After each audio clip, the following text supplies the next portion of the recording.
potential playoff push out west with the cut line in sight both directions. A monumental 3 points on the line tonight between Lexington SC and Phoenix Rising. Tonight's match brought to us by 811 Day. This match and the Kentucky Public Services Commission. Before any digging project, know what's below and contact Kentucky 811. It's quick, it's easy, it's the law. 811 before you dig. Simon, as we dig in to these standings, that magic line right between 8 and 9, so important. But you've got a Lexington side and a Phoenix side, both rounding into top form. Yeah, and you look at Phoenix's position, you know, they're next to the bottom of the West, but 22 points, only 3 points off that final playoff spot, and they could got plenty of ability and every opportunity to get themselves back into the mix. A pair of teams unbeaten in their last 3. Lexington playing as well as they played since they come to the championship. This guy's a big reason why. Aaron Malloy, you see the numbers right there. 4 goals, 5 assists. This man does everything. Oh, absolutely. He's an all-round midfielder. He runs the game from the center of the park. He can attack, as we see there. Well, he's got a finish on him. He's got a killer through ball, and he'll work. He'll graft. He'll cover the ground and make the tackles as well. Has played so much. He's got the second most minutes in the championship. They lean on him in a big way. Speaking of really important players to their team, the midseason player of the year. Look at this run. There's no one else in the camera. And then Isan hits a nice move. Isan Sako, one of the most prolific offensive producers we have in the championship. Absolutely. One of the top players in the USL Championship. A player with great composure and skills. Somebody who's capable of making something out of nothing. Just look at that tight angle there and the way he puts it away. A player with real confidence and one to watch. He missed that last match for Rising, had a family issue come up. He's back, which leads to this. A monumental 3 points coming up. The playoffs to be decided. A quick timeout, and then it's Rising and Lexington next.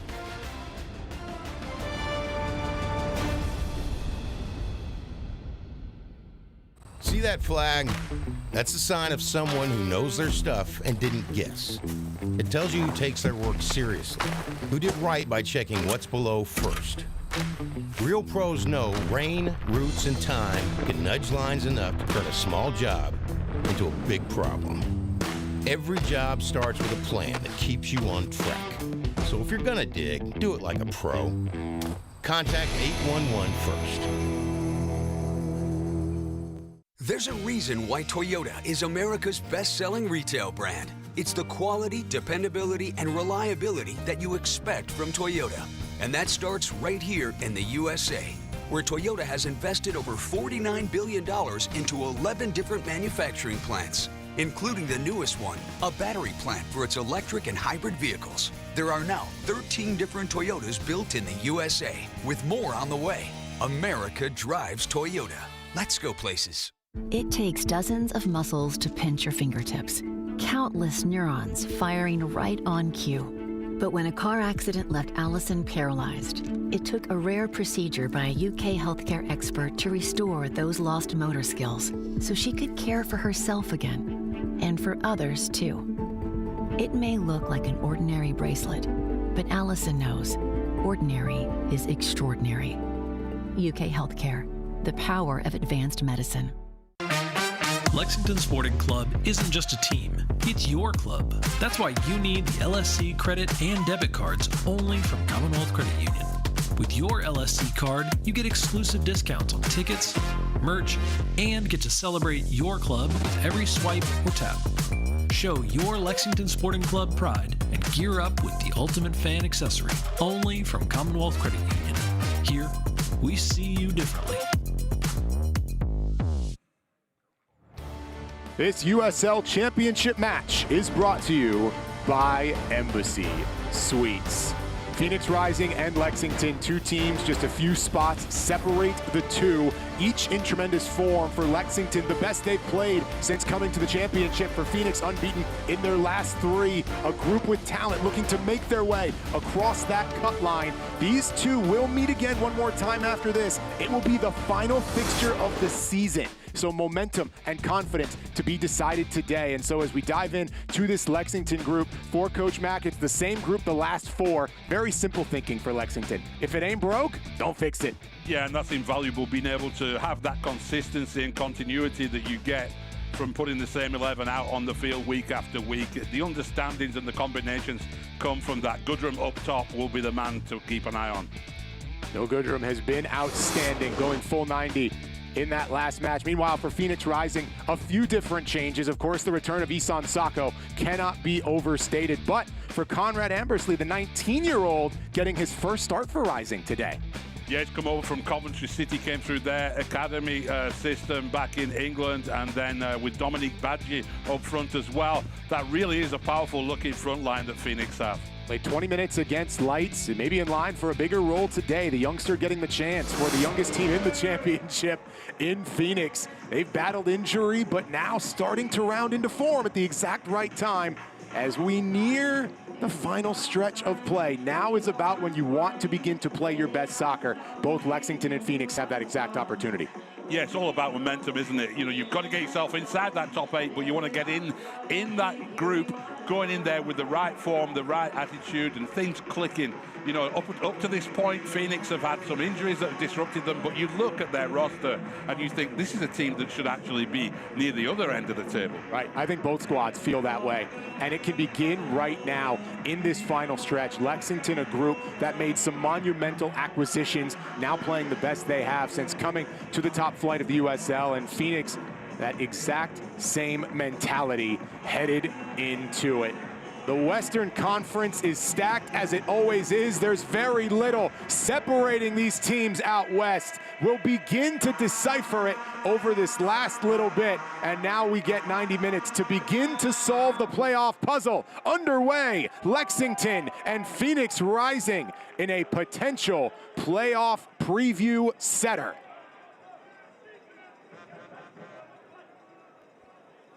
Yeah, Phoenix have had a habit of not making good starts to games, and they'll be very keen here on the road just to keep things tight, take the atmosphere down a notch, and just make this a calm piece of business for themselves in this first 10-15 minutes, not overcommit themselves.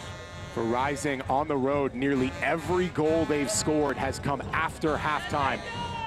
A point of emphasis from Coach Ka, getting off to that fast start, and a golden opportunity in front of them today. Opening chance, though, belongs to Lexington. First cross in, a useful ball right inside the area. Still a dangerous chance. Eventually scrum 2 up top, and the whistle sends us the other way. But an immediate question, not even a minute into the match, Simon Evans. Yeah, directness, that's what you want to see from Lexington. Getting the ball into the penalty area, asking some questions early on. Those balls in, it's not the most precise cross, but that's something that you don't want to be dealing with early in the game before you've really settled.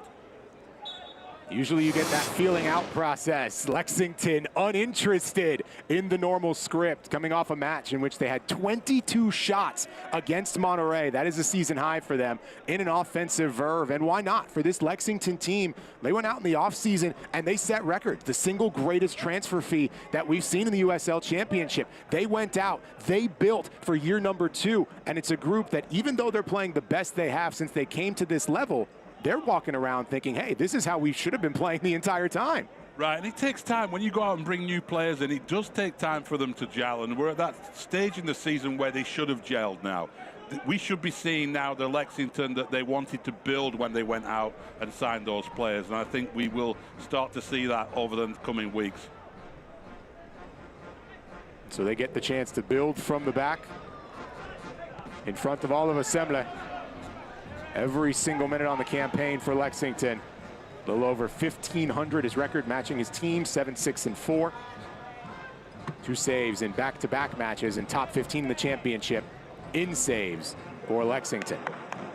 Kowski on the other end, 62%, a little over 1,200 minutes played. Did concede the 1 against Vegas, but a clean sheet against Hartford. Semla's got 6. Rakowski with 5. So take a look at our Toyota keys to the match. And Simon, this is exactly what you talked about for Phoenix. They have continued to find ways. That was the exact wording from Coach Ka on how they have continued this unbeaten streak. But if you don't put yourself behind the 8 ball, it's a much easier script. And meanwhile, for this Lexington SC side, same exact starting lineup in the last 4. They're feeling it right now. That group showing its chemistry.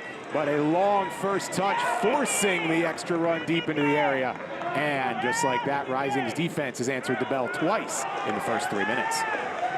Yeah, it really does make a difference, that continuity of having the same players out there. And Phoenix haven't had that luxury at all this season with the injuries that they've had to deal with, always having to make adjustments and so on. They'll be hoping they get injury-free spell as they head into the playoff phase of the season. Ferry looking to create. Blaine Ferry, one of the best chance creators anywhere in the championship, sitting at top 5. Couldn't make it happen, but all of the early jabs belonging to Lexington SC, a group that has been particularly dangerous here in the stables. 5-3-1 at home are the Greens. Yeah, we see Aaron Malloy there, happy to sit in front of the defense, pick the ball up deep, but it's all going out left to Marcus Epps, isn't it? That gives you a clue where they think that their best opportunities are going to come from in this game. In that last game against Monterrey, Epps very much involved on that left wing and inside left channel. Zenge sets up the give and go. Firmino looking for the middle. No one there to receive, but still a brilliant chance. Now Zenge resets just outside the area. Lexington right back to work. Malloy, interesting cross. Didn't quite land. Raulio Rodriguez operating down that left flank has been the high rate target. And why not? He had the opening goal against Monterrey as well. Here's Malloy, ever dangerous on looks like this. Yeah, he's a player who knows what he wants to do when he gets around the final third. And whipping those balls in towards the back post, that's clearly something that they've seen that they think they can exploit with Phoenix, because here we are just 5 minutes into the game and we've already had 2 of those balls whipped in towards the back post. Coach Mack saying he was just scratching the surface. He felt that way about a few of the starters today for Lexington. Reminder that this group continues to believe, after they followed kind of a similar model to how they started. Settle in year 1 and then year 2, go out and make some moves. And they've done exactly that. Malloy, of course, the record setter, but there are a bunch of humongous acquisitions. And even coming into the championship last year, you look at the guys they brought in, it was a bunch of multi-year contracts. It was setting the stage for this opportunity, and that's exactly what Lex has done. Yeah, they've been building something here, literally with a new stadium that they built since they come, and with the roster on the field. A bullet straight into the area, comes right back out. Epps had the chance, but that Karam just keeps it away. The momentum that we talk about off the pitch, unbeaten in 3 straight. Well, it's the momentum on the pitch that has made the difference. A couple of wild first touches have denied premium chances for Lexington, but they continue to buzz in the final third. Yeah, you can see the confidence, the way they're carrying the ball, the way they're moving it around the back, rotating the ball around the field. That's what you do when you're confident and you're sure about what you're doing. Good switch over to the right flank. Zenge cross into the area, deflected initially. And the reset. This has been the MO over this run of play. Lexington creating chance after chance. Now to the counter. Alievu slams the brakes.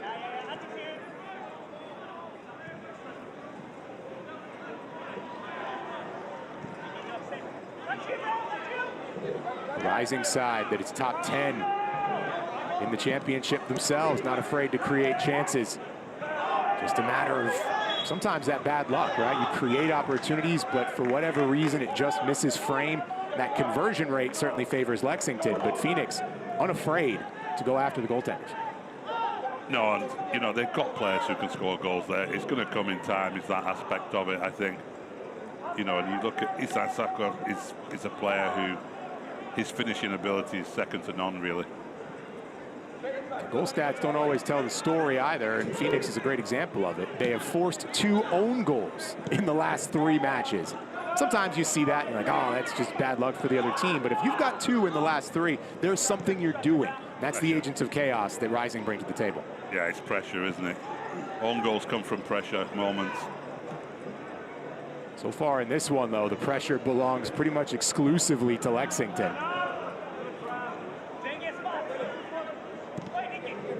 The most measured spell of possession we've seen, and now Zenge wants to go forward. Zenge leaves it in front. Timely interception for Rising.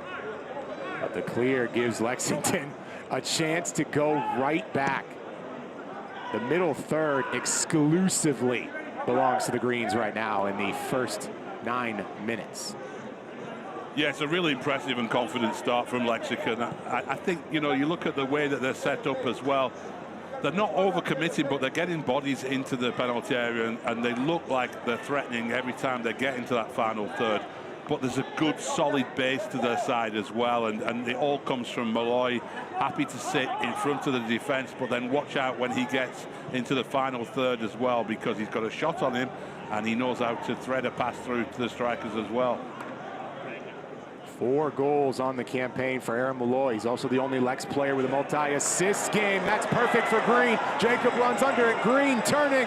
Dish right down Broadway. A golden chance deflected away. What a save by Rakowski from point-blank range. That's a huge chance there. Nick Firmino really should have done better, because that was a beautiful flowing move down the left flank, and it comes to Firmino, and he had time, but he took too much of it, didn't he? He just couldn't get it quite under control to fire off that shot. Rakowski always cool, calm, and collected under pressure. The 2-time champ in the championship, including, of course, with this rising side just a few years ago. Can that be the energy spark to try and get Phoenix back into this match? Yeah, it should be a wake-up call, shouldn't it? Because really they should have gone 1-0 down there. Got away with that one. All sprung by the young Jacob Green, the 23-year-old. Seeing more time deep into that final third. Defender by trade, but 2 of the 6 shots that he's had on the season have come in the last 3 matches. Coach Mack pushing him a little bit further up, and you see runs like that, it's like, okay, yeah, that makes a lot of sense.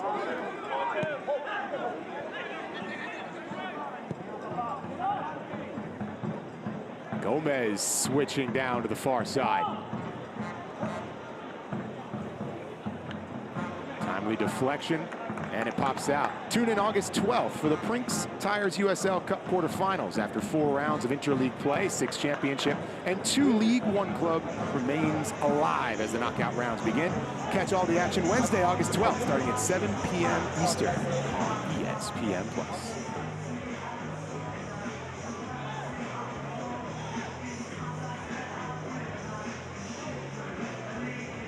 No interleague skirmish here on these grounds today. The Western Conference in the balance. Phoenix gets the opening corner of the match. Lofted in and never threatened Semle.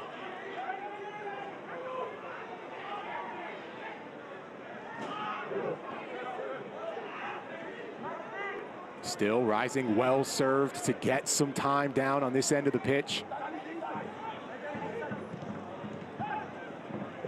Deep distance try, well directed, creating a golden chance that just hopped right off of Brown.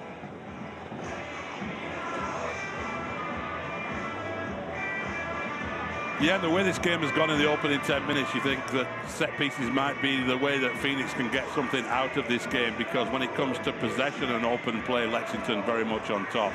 Let's see if they can make something of this one. What can the mid-season player of the year do? Isan's ball bending back outside, and no problem for Aaron Malloy and company.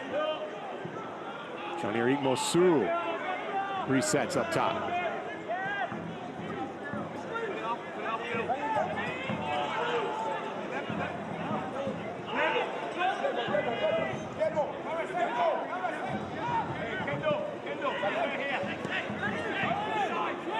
Diego Gomez flicking up ahead, the second volley. Crafty idea, and if that's a little bit lower, it's one of your goals of the week. But you can already see the creativity right there as we take a look at the LSC Foundation has partnered with Commonwealth Causes for the Ultimate Bourbon Collection Raffle. Purchase your tickets. You get a chance to see some cool stuff, including stuff like this on an absolutely golden opportunity for Isan Sacco. Yeah, it was a beautiful ball that from Diego Gomez. He knows where Sacco's going, but to pick him out like that with a 30-yard pass, that takes real skill from the former Mexico international. And the whistle halts the action. You can purchase your tickets for that raffle now, and you get a chance to be one of 5 lucky winners who will walk away with a special bourbon collection, including the grand prize, a 6-bottle Pappy Van Winkle collection. Tickets are $100 each. Scan the QR code, and you can purchase your ticket and help support the LSC Foundation's work in the community. If you want bourbon from one place in this country, Kentucky is your winner. We're not breaking any news here, but they do a pretty good job in that neck of the woods. Oh, they do. Have you ever been to a Louisville City game and then enjoyed a couple of those bars downtown? A little bit of Lou City, done a little bourbon trail in the Commonwealth. Plenty of opportunity to enjoy the good stuff. The good stuff has been on display from Lex SC so far. But this spell of play has belonged to Rising. Coach Carr urging his guys. And sure enough, that big one from Rakowski making all the difference. One of the hometown guys in many ways. Rising has a ton of connections to the community, of course. Rakowski from Germany, but his wife is from Arizona, so you ask anyone around this club and you think he was born and raised in Phoenix. He's adopted this club in a really cool way. Ambersley turns, and the first-time starter for Rising has a chance right near the M line. Conrad fires just across and never threats a goal kick for Semble. Nobody was positive intent there from Conrad Ambersley. He looked up, he saw he had a little bit of space to try and get something in there. Didn't quite get the execution right, but positive signs from the youngster. The counter-attack was the golden order for Rising. Now Epps sets the stage for Lexington. Malloy wants it all in one, steered it right on. Almost another banger for Aaron Malloy. Wow. I'm not sure the goalkeeper's seen that until very, very late, because there was no reaction from him at all, was there? Coming through bodies, he maybe was unsighted. 2 premium saves from Rakowski in very different fashion. One right in front of him, and the other coming all the way from the state of Georgia. He's made it happen on both tries. I tell you what, this is a good game, isn't it? It's end to end. Both teams trying to find a way to get themselves in front, both playing positive football, playing good football. This is what we want to see on a Saturday night. Case study and momentum, right? You combine it, and each of these 2 teams have been unbeaten in their last 3, so 6 total. It begets confidence, it begets belief, and that's what we're seeing. Goodrum hits a nice turn, sets the long ball out wide. Lexington right in the area and deflected at the last. The box defending has been 10 out of 10 today for Rising. But Jacob Green and company are not done yet.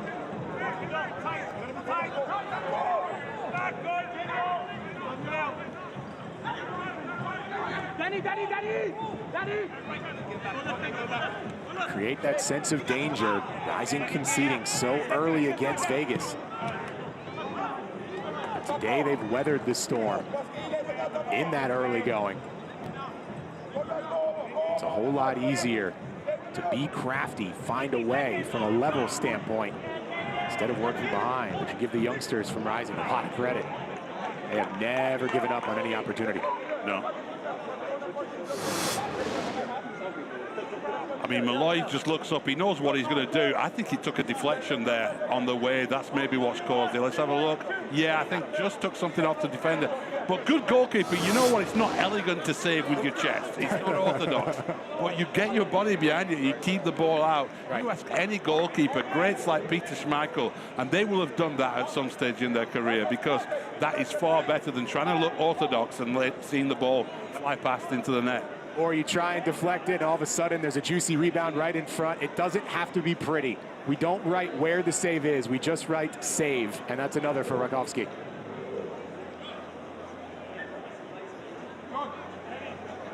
Akami coming over from the women's side for Lexington SC. A pretty incredible career, all the way from U9 now to the pros. He's seen every level of this game, and he's brought a great resolve to this Lex SC side.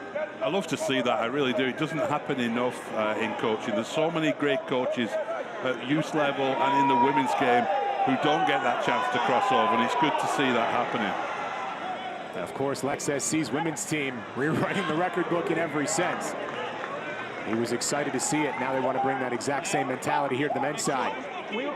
I'm telling him. I'm telling him. Yeah, it doesn't happen much. We had John Herdman, didn't we, up in Canada, who switched over from the women's to the men's side.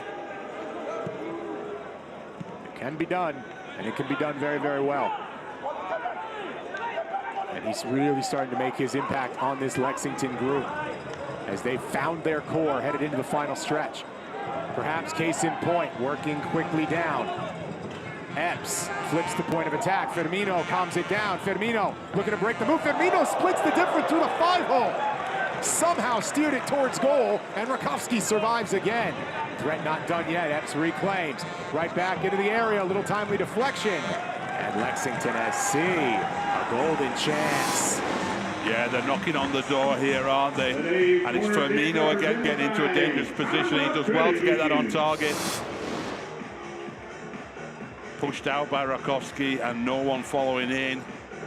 Exactly the scenario you were talking about with those rebounds coming out. You just don't know where it's going to go. But he got a strong enough hand to it to make sure it went away from danger. Today's Lexington SC corner kicks brought to us by Commonwealth Credit Union. Firmino, in many ways, the face of the form for Lexington SC. About half his shots this season have come in the last 5. It generates this corner opportunity. Ferry lifts right down, a little bit low, and a huge collision in front of Rakowski sends it the other way. The home side not happy about it, but JP Skiers won the race. Cheers to local beer. West 6th Brewing is proud to be the official craft beer of Lexington Sporting Club. Head to west6.com to visit one of their dynamic tap rooms and learn more about Stadium Ale, the official craft beer of Lexington SC. Talked about the bourbon, but you're at a match. The beer is probably a little more what you're looking for at the pitch. Oh, yeah. Kentucky's one of those states that's really embraced the craft beer movement. Oh, yeah. I think they all have at this point. Yeah. Not going to go too far without finding a craft brewery, and I, for one, am not complaining. No, but I like those ones where they combine the two. Yeah. You know, the IPA with in the bourbon. You lost me. Everything you've said I've agreed with until you brought out those 3 letters IPA. Not a fan. I can go lick a flower if I want that flavor. Only kidding. Bourbon aged barrel. Oh, the bourbon part's great. Yeah, but why would you waste a bourbon barrel on an IPA? They do those dark, strong beers with like a hint of bourbon in them. Yeah. Right back with you. A dark beer with a bourbon, absolutely. Don't make a pale ale out of it. There's no reason for that. Epps lofting in just a bit too tall. How about the usage rate from Marcus Epps? Coming off a 4-cross match against Monterey. He's already halfway there in 22 minutes. He's been everywhere, continuing to throw jabs. He's constantly open, though, isn't he? He's constantly available and looking for the ball, and they want to give it him. Look at where they've turned to. Their first option is to go out left to Epps every time. You continue to see, over the course of these last few matches, guys with season highs in all the offensive stats, that chance creation build that Lex has had all year, starting to really come to bear right now. And it's why they have the best 7-match stretch, tied for it, they've had since coming to the championship. And if they at least get a draw today, 1 point or more, it will be no tie, the best 8-match stretch that Lex SC has had over the last year and 3 quarters. Soccer season is here, and SeatGeek is the official ticketing partner of the USL. Get all your USL tickets and more from the #1 ticketing site, SeatGeek. Your ticket to great seats. Been a good one to have tickets for so far. Up and down, every part of the pitch has seen its usage. The balance of opportunities belonging to Lexington.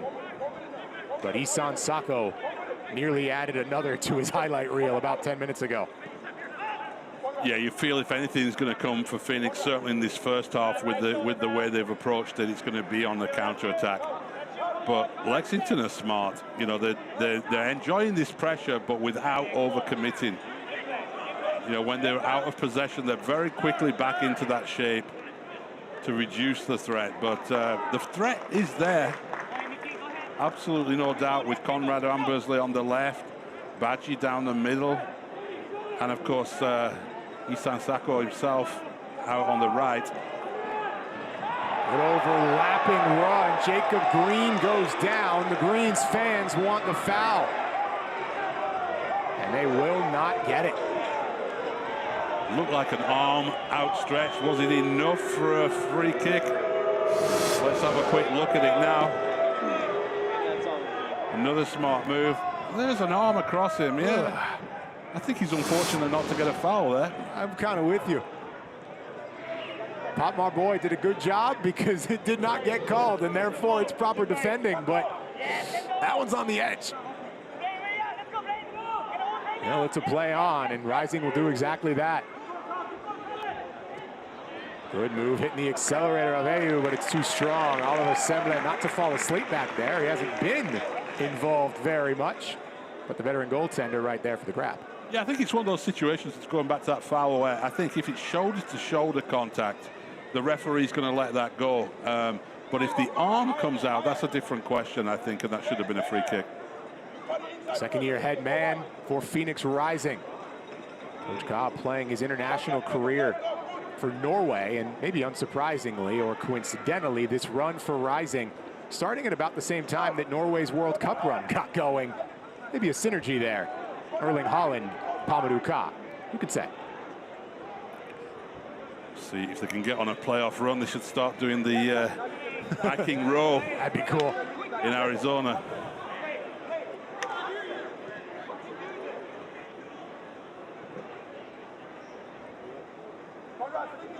Lexington spending some time in their first third. Haven't been on this end of the pitch much.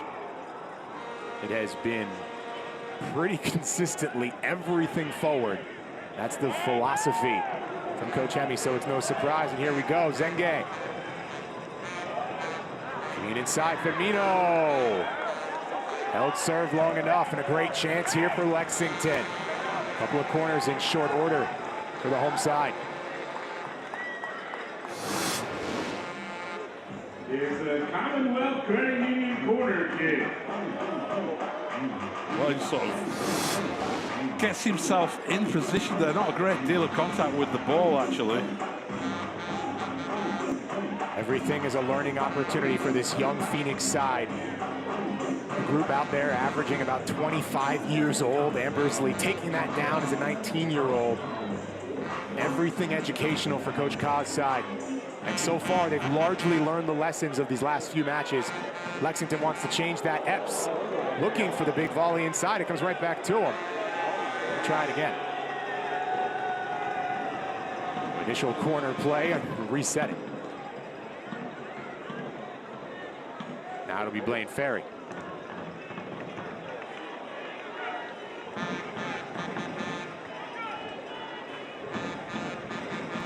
He's 25 years old himself. Bright future here with Lexington. In his second campaign, he's been brilliant.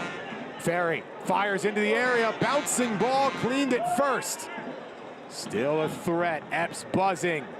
Epps first to it, Lex not done. Back outside here, an opportunity for Ferry. Top of the final third, Green. Green looking to set up the give and go, but too much passion gives it back to Rising.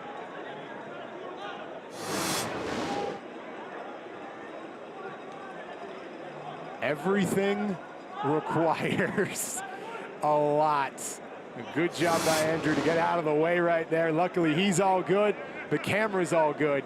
That's just the pace of play today. Everything's coming fast, including balls right at the camera. Oh, he's good. He's doing all right there, is Andrew. You got to see the thumbs up right there. Appreciate it. A massive shout out to our production crew. These are the type of matches that require a lot, constantly up and down. Every match in the championship, there's so much that goes on behind the scenes. And now in this final stretch with so much going on and so many matches that mean everything to these clubs. Shout out to everyone who makes it happen.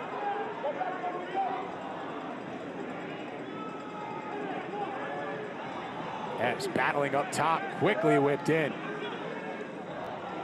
And now Kendall Burks looking to force the issue for Lexington. Second ball floating right in front. Firmino, can he hit the turn? Firmino fires, it's deflected. Looking for the handball on the block from Ambersley. Saves the day for Rising.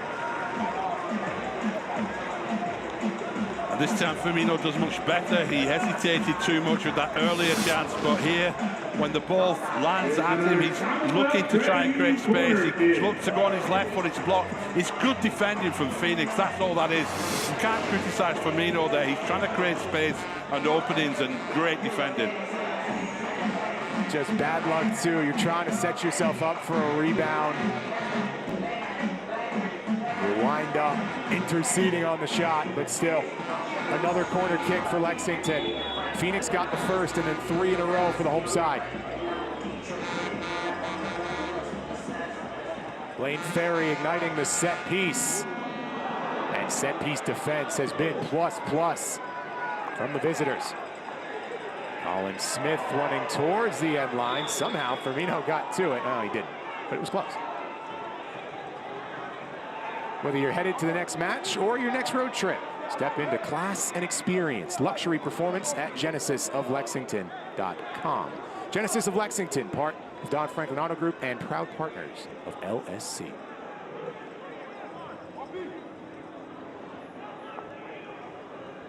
Busiest man in show business right there, Patrick Rakowski, has been called upon. A couple of massive saves, even more communication and composure with his back line in our first half hour. In fact, Phoenix now, I'm thinking, let's just get to halftime at 0-0, because they've been under pressure. There's been opportunities for Lexington, not clear-cut chances, but just constantly knocking on the door. And if Phoenix can get to halftime and maybe make some adjustments, I think they'll take that. They've done their best work after halftime, particularly on the road. So I would imagine the thinking from Coach Cobb very similar to your own. And you look at their bench today as well, and they have, you know, several options there. None more so than Charlie Dennis, who of course runs things for them in the midfield. He's just coming back into the side really after a while out, and they can get a good half hour out of Dennis in that midfield. That could change the complexion of the game quite a lot, because it's Lexington who are enjoying all the creative possession. Huge collision right at the entrance to the final third, the first booking. It's that mutual contact, but somebody's got to pick up the foul. And right there, pleading his case is JP Skeers, but he will pick up the first yellow of the day.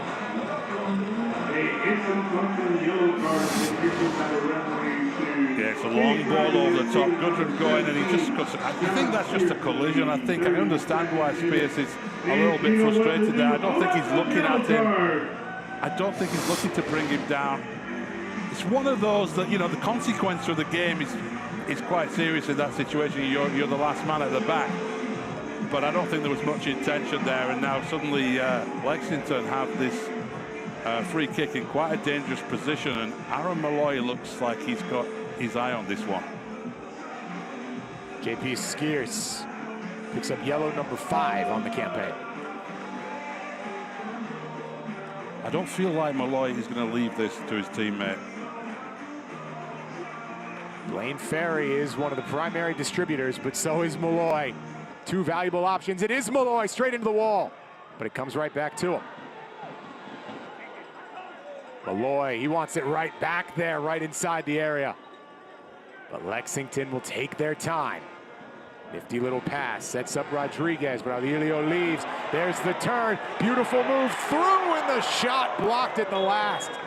Timely defending to save it. That box defending remains premium. JP Skeers, right after the yellow card, remains unafraid. Okay, thank you. But they're getting closer and closer with each chance, aren't they? Getting closer to goal and closer to a really clear opening. That's good work to find that space, and then it's back.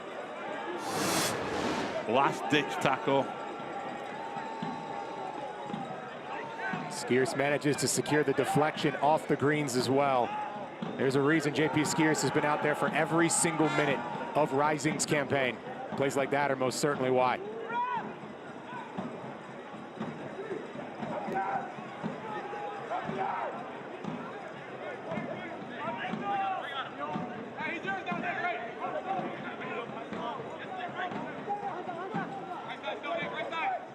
I think Phoenix just need a spell in this game where they can be on the ball, give their defenders a rest, you know, just enjoy some possession for a while. Sure.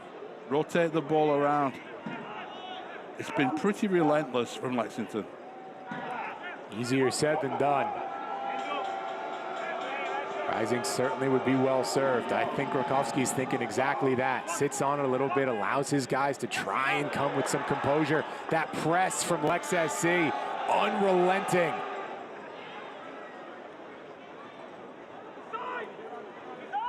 Looking for Sacco down the pitch.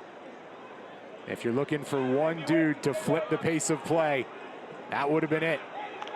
Nifty back heel gives it right back to Lex. Xavier Zenge, who's been so often down that right flank, coming all the way back. Wild athletes that will go box to box on both ends. Speaking of, Malloy wants it all at once. A ton of real estate looking for Firmino. Zenge got the first touch. That's a great composed tackle to set it up from the young Ambersley. Yeah, he's not been afraid to get back and help out his teammates in defence, has he, Conrad Ambersley? He's on it now. Ambersley takes the shot. Had that one tackle earlier where the ball kind of got away from him, and usually you can see a young player get in their own head, right? Let that bother them. Not for Conrad. He goes right back in on both ends, stuck in on defense, and here, aggressive with the ball at his feet, forcing a corner. Yeah, he's done some good things in this game. I think his performance will have pleased Pamodokar. Positive at both ends of the field, and you wide players these days, you want them to come back and help out defensively, because it's a luxury really that only the top players have not to do that. Only signed about a month ago. Did Ambersley. Big collision, sends it out. Semle will get the chance to get rid of it. Conrad wound up forcing an own goal in his debut, and that's what made all the difference.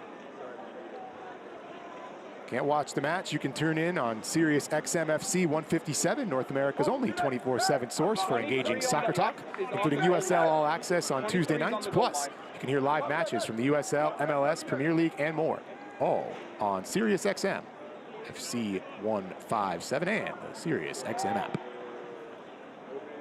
Do like a little bit of USL All Access myself. Mike Watts giving us his opinions and observations across the league. Always a good listen. Fascinating time for it too. Everything is connected from the very top of the table to the bottom at this time of year. There's not that much separating anybody. A free kick to be awarded. Monique Badji. His fourth straight start. He's the one in there to force the issue, along with Isan Sacco. He's going away from goal. He's turned away from goal. Why would we give the yellow there?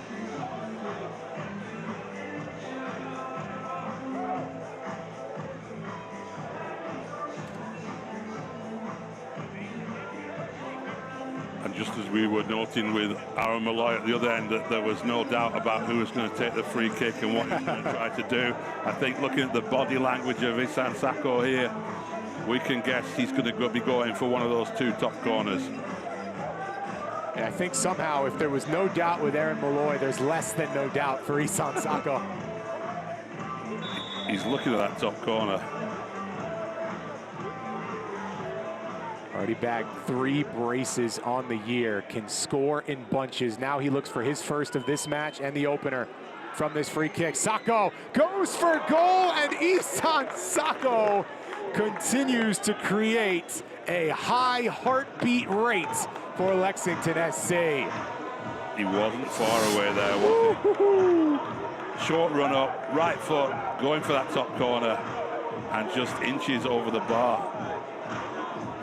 Didn't quite dip in time. Man, it's a difficult skill, that, isn't it? Lifting it over the wall and then looking for the ball to dip down to get under the bar. Just inches away, really. That would have been an absolutely wonderful goal. The class is off the charts. To make the ball do that from that spot is absolutely sensational from Sacco. And who knows, if we're back in Phoenix, a little more elevation, maybe a little drier air, maybe that ball does dip. Nuts from Isan Sacco, and you continue to see why he is one of the most dangerous offensive players in the entirety of the championship.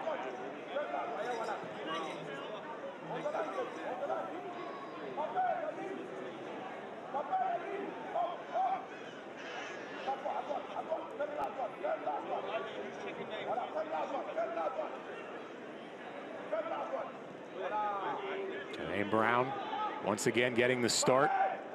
Last six matches, I should say, he's been out there for all but 1 minute. Had to re-earn the opportunity. A really bad red card against Indy 11 on May 23rd, but has earned the full faith and confidence of Coach Mack and of his teammates. And the back line, not often called upon so far for Lex, but when needed, they've been there.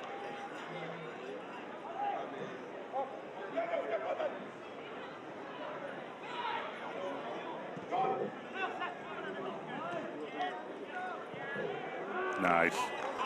Quick set. This is what the home side has done all match long. 40 minutes of running straight forward. Beautiful move through right to the edge of the area. And a timely tackle to follow. Sails just high off the foot of Malloy. That's exactly what we were talking about earlier, though, with Aaron Malloy, isn't it? Starts off that entire move back in front of his defence, and then he's getting up in support of Marcus Epps here. Ball falls to him on the edge of the box, and he just gets a little bit underneath it. But a really nice move from back to front from Lexington. Malloy had 3 shots a couple matches ago against Tulsa, one of his highest outputs of the season. He is currently poised to blow that number out of the water as we sit.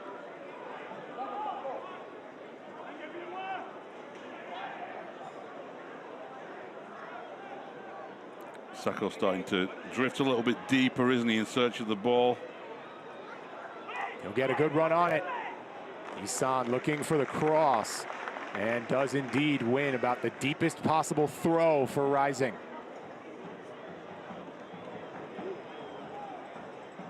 Talk a lot about his goal-scoring ability, and we should. He's elite at it, but also one of the best crossers we have in the championship.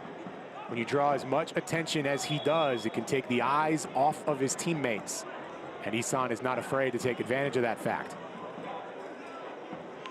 No, he's got so much to his game. He's really, you know, a coach's dream to have a player like that on his front line who can, you know, at 1 minute he can be a target centrally. Deep throw. Aaron was the first to it. So Goodrum set it up. And Lex is right back on the front foot, way in behind. Nick Firmino's by himself. Firmino's had a ton of chances in this half. Firmino goes down, pleading for the whistle, and it does not come. That sums up this half for Lexington. Golden opportunities denied by premium box defending from Rising. Yeah, Nick Firmino was turning around looking at the referee, but I think he needs to look in the mirror a little bit about that one, because he was another great chance, and he just never looked confident there, did he? You know, he's a midfielder, he finds himself in the striker's position there, but it didn't look like he was going to put that away. He was hesitant again and allowing the defender the time to come in and make that challenge. And I think the referee saw the whole situation as well, that a player who wasn't going to get that shot away effectively, looking to go down maybe a little bit too easily.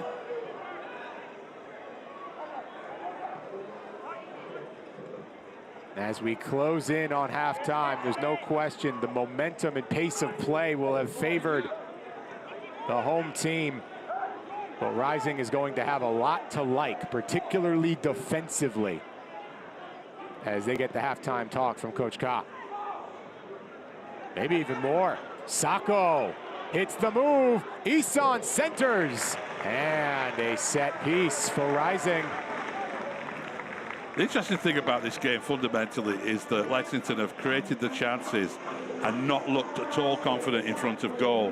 Whereas at the other end, Phoenix less opportunities, but every time they create one, you think it could be a goal.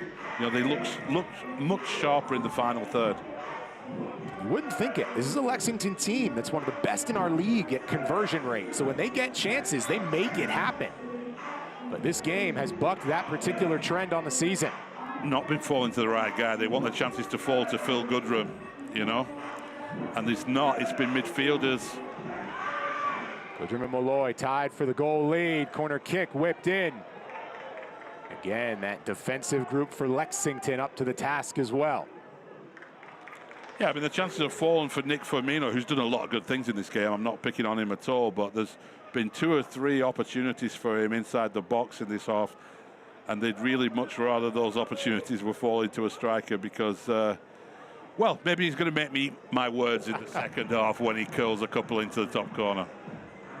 This Lexington team loves what Nick brings to the table. 7 full 90s in his last 10 matches, seeing that trend upward along with his teams. Just been on the doorstep a couple of times. Sacco, high arcing corner, cleaned up by Lexington. Comes right back to Isan on the outside, and they'll reset with Jean-Éric Morceau.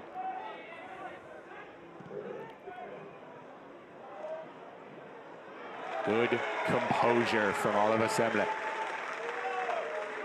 Lexington SC fans, the USL Championship squad will be back at the Stables on Saturday, August 22nd at 7 p.m. The Hometown Heroes match presented by Appalachian Regional Healthcare. Be sure to purchase your tickets today at lexsporting.com/tickets.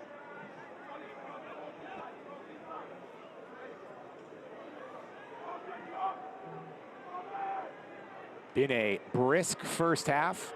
Haven't seen guys pick the ball up with their hands a lot. Not too many throw-ins. Almost all the stoppages have been corner kicks, to be honest. And sure enough, 1 minute of added time, the bare minimum appropriate for a brisk tempo first half. Very rare, that, isn't it? But it's totally understandable for the reasons you just outlined. And it's gone by quickly, hasn't it? Because it's been such a pulsating game, really. No hydration break, and therefore we can keep it to 1. Zenge wanting to flip that script right before halftime. Ferry. Lexington resets, understanding now with 1. This can be the final sentence of this opening chapter. Rodriguez breaks central, right back to Bradilio. Malloy steers in, a little bit too much pace. Zenge's gonna have a chance. Xavier Zenge runs it down, and Xavier Zenge couldn't quite get to it first.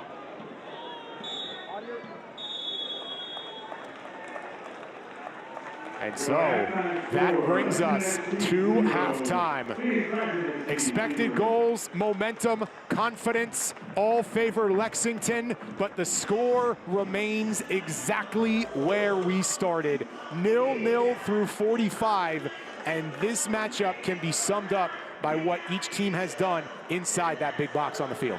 Absolutely, yeah. Phoenix looking dangerous every time they get in there. Lexington getting into the dangerous situations much more often, but lacking that killer touch. The confidence and composure for both sides. It was all Lexington early. Phoenix found their form, created some shots. Coach Mack fired up. Isan Sacco, he's back. He nearly scored it. Instead, we sit at 0-0 through 45.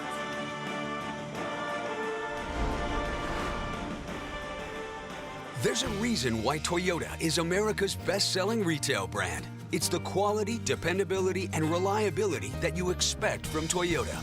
And that starts right here in the USA, where Toyota has invested over $49 billion into 11 different manufacturing plants, including the newest one, a battery plant for its electric and hybrid vehicles. There are now 13 different Toyotas built in the USA, with more on the way. America drives Toyota. Let's go places. Your heart beats around 100,000 times a day, racing blood and oxygen through 60,000 miles of vessels. But when Andy's heart failed, it was UK Healthcare that delivered him a new transplant in record time, so he could finally get back to taking it slow. It may seem like an ordinary afternoon, but Andy will be the first to tell you, ordinary is extraordinary. UK Healthcare, the power of advanced medicine. Lexington, start your engines. It's match day. Genesis of Lexington is proud to partner with Lexington Sporting Club, delivering craftsmanship, performance, and premium experience on and off the field. From kickoff to final whistle, we're investing back in the community that fuels this club. Ready to make your next move? Step into class and experience luxury evolve at genesisoflexington.com. Genesis of Lexington. Drive the difference. This isn't just a soccer match. It's a movement that brings the city together, brings it to its feet. The noise, the energy. 90 minutes where nothing else matters. Into the box, Firmino! Sizzles the string! It's the year of the horse, our year. Oh, what a save by Semler! Be there when it happens.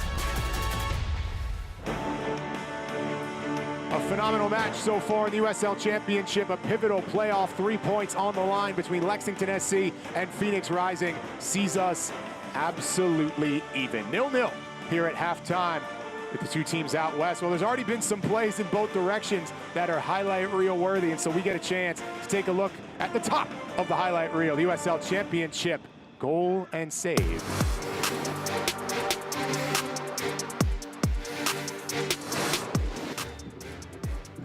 Them against Room. He fires, great stop by Room. Oh my, Eloy Room saves Miami FC's hide here. USL All Access on SiriusXM FC every Tuesday night. Devin Kerr, Mike Watts, we've got all the news around the championship. This series is a dead heat. This is the one we've talked about since the end of May. We'll recap weekly results, talk about player transactions, coaching tactics, and hey, maybe even a guest appearance by some interviews. Who knows? SiriusXM FC every Tuesday night and the following day on the USL YouTube page and the SiriusXM app.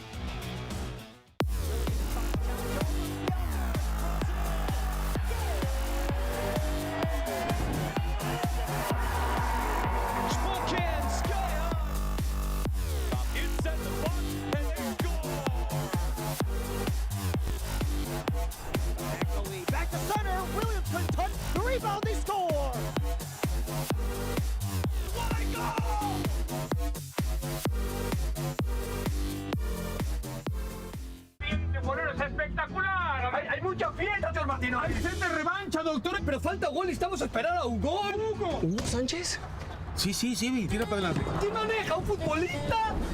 Súbete, llegamos por fin. Ay, bendito sea el chaper, doctor. Hugo, ¿regreso a las canchas? ¿Algún consejo? Sí, confía y cree en ti. ¡Ey! ¡Vas al norte! A donde me dé la oportunidad, pero listo para dar el paso. ¡Listo, vamos! This is your moment.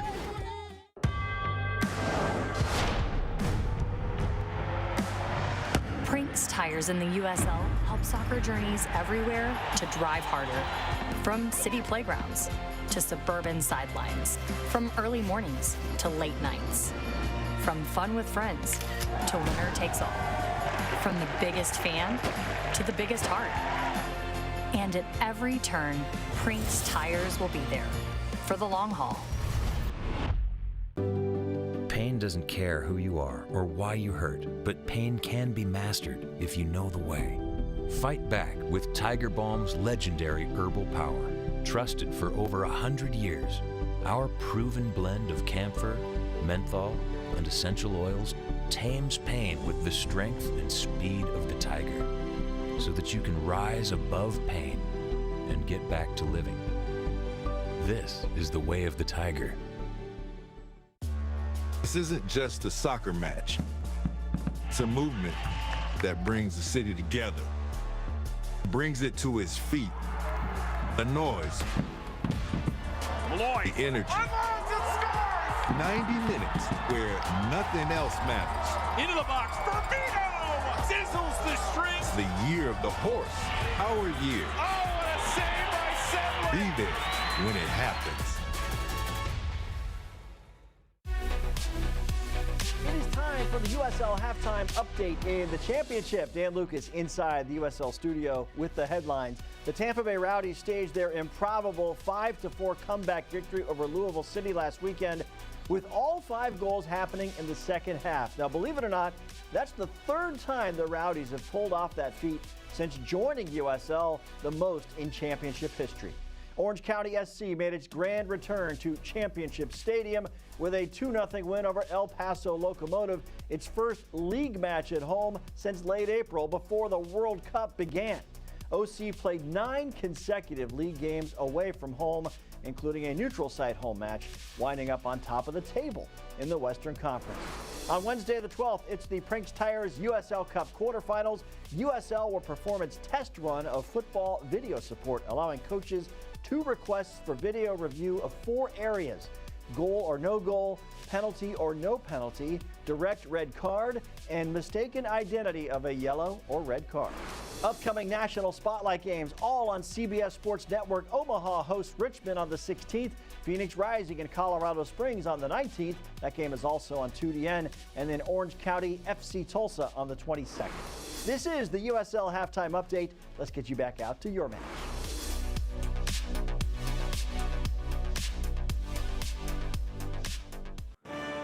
Welcome you back inside Lexington SC and Phoenix Rising. Corey Brooks, Simon Evans with you. A blistering first half that sees neither team get ahead on the score sheet, but there was no shortage of opportunities. That's about as much action as you can have in a first half that does not see a goal scored. Now,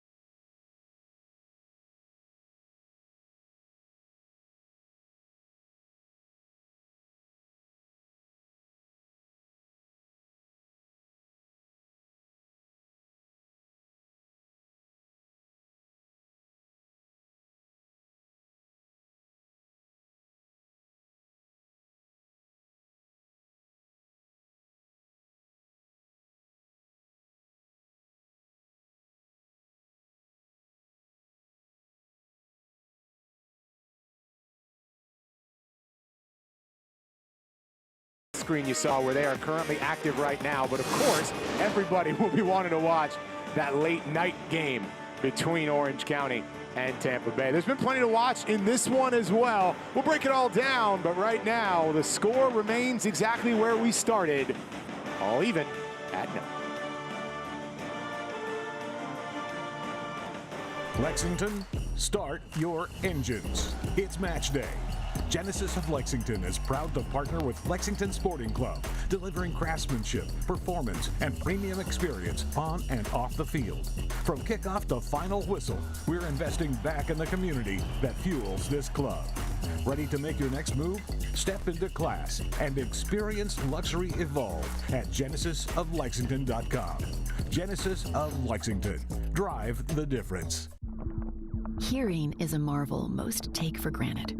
Tiny bones and special cells turn sounds into signals the brain can understand. But Dewan needed a first-in-the-country cochlear implant from UK Healthcare to hear everything a teenager wants to hear.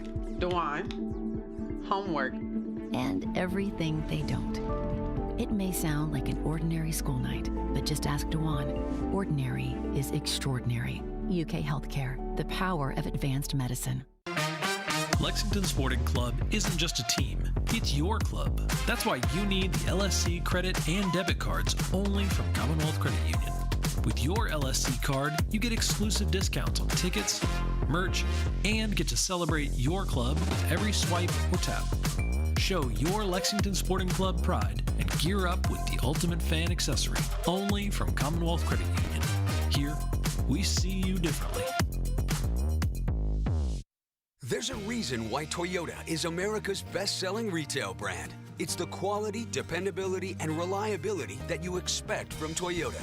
And that starts right here in the USA, where Toyota has invested over $49 billion into 11 different manufacturing plants, including the newest one, a battery plant for its electric and hybrid vehicles. There are now 13 different Toyotas built in the USA, with more on the way. America drives Toyota. Let's go places. Back we come to the stables, the home side looking to get in front after a dominant pace of play in the first half, but a scrappy Rising team heads to the best part of their game, off to the second half, even at 0. Well, it nearly wasn't the case. Lexington early on came out with an energy befitting their form. They were asking questions quite literally off the rip in this one. Yeah, an early chance there for Firmino, and he just wasn't quite able to get it out from under his feet. But Lexington asking questions right from the outset. And then right back to it in the 15th. Lexington finds their man, and somehow, some way, with the deflection, Malloy nearly gives Lex the lead. Yeah, it's just a slight deflection, but the goalkeeper making the right decision, just getting his body behind it. And he's got a big, strong chest, and he bounces out from it. Marcus Epps' usage rate off the chart in the opening stanza. He flips it to Nick Firmino, and Firmino was directly underneath the spotlight in the entirety of that first half. You know he's sitting in the locker room pleading for a chance. On the other end of it, for Rising, the spotlight never moved. Isan Sako returns to the lineup and very nearly picked up right where he left off. There was never any doubt where he was going to go with that free kick, and it was oh so close to coming off. And then right after, you notice all the early highlights favoring Lex, then Phoenix, then back to this. And the moment Firmino will probably want back. Slowed down a little bit there, right? Whether it's feeling the pressure, whether it's stamina, whether it's the moment there, he's pleading for the pen and it did not come. No, a big chance, but chances for both teams. And you know, it's one of those games, if you had a soccer friend, you were explaining to them during the World Cup, a new soccer friend, that a goalless game can be exciting. Yeah. It's an example of it. 18 combined shots, 3 on target for Lexington SC. Rising does not steer one on frame, but to your point, if you're explaining to a soccer friend, you see 0 shots on target, and oh, they were never even close to scoring a goal. Not the case at all. Sako nearly had a couple of moments of brilliance, also 9 combined corners for the 2, so some real golden opportunities. Lexington saw a lot of Aaron Malloy. You have to imagine here in half number 2, they'd like to see number 9 get going a little bit. Phil Goodrum, you mentioned it, the ball just not finding him. Give Rising all the credit in the world, but he was not on nearly as much as I think Lexington would like. No, that's right. I think they're watching him very, very closely, the Phoenix defense. He's made movements to get into positions and stretch that defense, and it's created openings for his teammates, Nick Firmino and Marcus Epps, but he'll be hoping to get some chances for himself in this second half. Half number 2 underway. This is where Rising has continued to find their footing. Basically every goal they've gotten away from the confines of Phoenix has been in this segment of the match. They did the job. It was a fast start. That was their key to the game, brought to us by Toyota. They did enough. The fast start doesn't mean necessarily, oh, we're up 3-0 and we're coasting. They withstood the early punches thrown by Lexington, and now a young Phoenix side that was already gaining confidence coming in, unbeaten in 3, now has a chance to flex that confidence and be the first ones out. Yeah, I'm interested to see how long Papadokar, the Phoenix coach, waits in this second half to use some of those exciting options he has on the bench. I think, you know, you'll be looking around the hour mark maybe to make some changes if it's still 0-0. Green was involved in all the early runs for Lex. He finds another Epps. Marcus Epps crossing into the area. Deflection timely once again for Rising. The sprint down to it from Dominique Badji.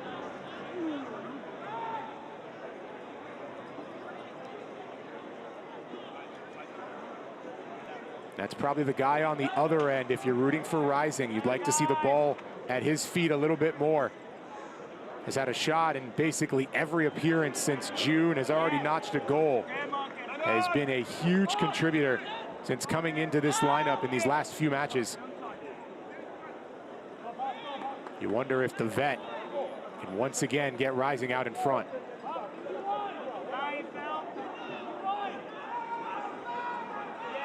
Yeah, it's an interesting one for a coach, you know, with going back to that question of, you know, making changes. Because the longer the game goes on at 0-0, you know, that actually suits the visitors pretty well. Not that they want a draw, but that, you know, you can leave it late, really go for it in the last 10 minutes, sneak a goal, and then you've got a great win on the road, but probably doesn't want to open things up too much.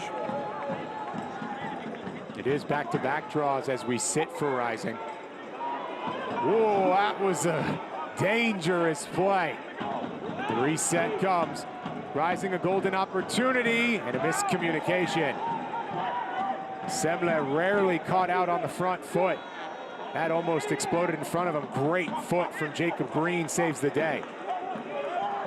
Yeah, big misjudgment there from Semle, but he got away with it. Again, Rising buzzing. Ambersley couldn't quite win the race. Zenge got there first. But right on cue, you see an example of what we're talking about. There weren't moments like that in the first half for Rising, but now in the comfortable spot in the match. Don't miss out on the chance to win some of the world's best bourbon. You can scan the QR code below to purchase a raffle ticket for the Commonwealth Causes Ultimate Bourbon Collection Raffle. Tickets are $100 with each purchase, going to support the LSC Foundation's work here in their local community. Speed them up, speed them up, speed them up. But yeah, I think we can guess what Pamar Durkar was telling his team during the interval just by the way they've come out in this second half. Urgency. There's been more urgency and intensity about them just in these opening 2 or 3 minutes of the second half. In the first half, they were a little bit passive. It's interesting as you talk about the substitutions available for Lexington. It's a bunch of really, really young guys currently not in this lineup. Sacco sets right side. Leyu up top. Rising, buzzing again. Chip towards goal and over the top. Well, everyone will just head back down. You look at potential options on the other direction. Michael Adedekun was around for Lexington, got loaned out a couple weeks ago, and you wouldn't think a team just above the cut line is in the interest of loaning people out, loaning out talent. Adedekun had the game-winning goal against Rising last year and the only goal in that match, a 1-0 final. But he heads out to Hartford, and it speaks to the talent and the belief in this Lexington roster and what Coach Matt Hemme has built. Yeah, absolutely. And another option they've got as well is Malik Henry Scott. Yeah. Another player who could perhaps inject that goal threat that they really haven't had in the middle, you know. You've got the pair of brothers, Malik Henry Scott and Tyreek Scott. Tyreek Scott had the game-winning goal as a super sub in that matchup against Monterey. So both teams certainly plenty waiting in the wings. And to that point about youth, 24-year-old Malik Henry Scott and his younger brother, 21. Plenty of youth, with the other side of Rising being as young as it gets in the championship.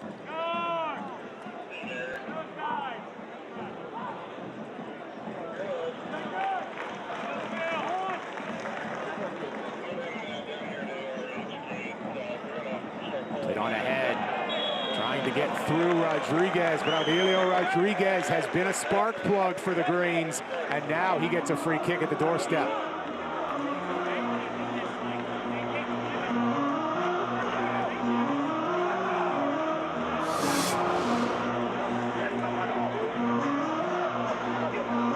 Yeah, it's a little bit late on that challenge. No doubt at all it's the right decision, and it's in Aaron Malloy territory is this, well within his range. Similar position to where Sacco had his effort in the first half. Wonder if Malloy will go for the same corner. Isan just missed it, but we have seen Aaron Malloy score from this exact spot plenty.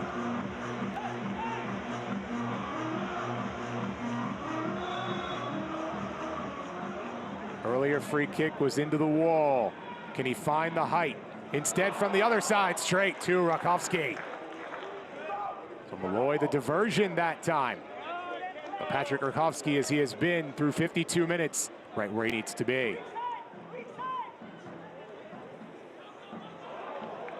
Right back to it, Epps.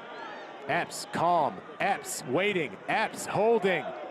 Flicks towards, and nothing to be had, but still Marcus Epps finding some creativity, and he nets his guys a set piece. To the corner we go.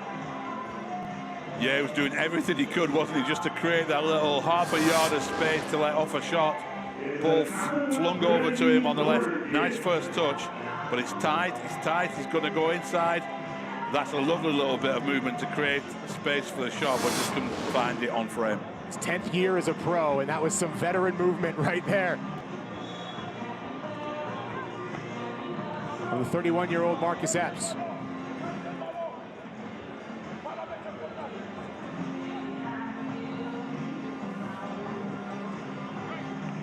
Plenty of corner kicks for Lex SC. Blaine goes way back, looking to load up, bends towards goal, deflected. Dominique Badji there to send it away for Rising. This is what we saw, especially in the first 20 minutes. Lexington refusing to see the ball exit their final third. It was almost a highlight reel spin move into the area. Sacco held off.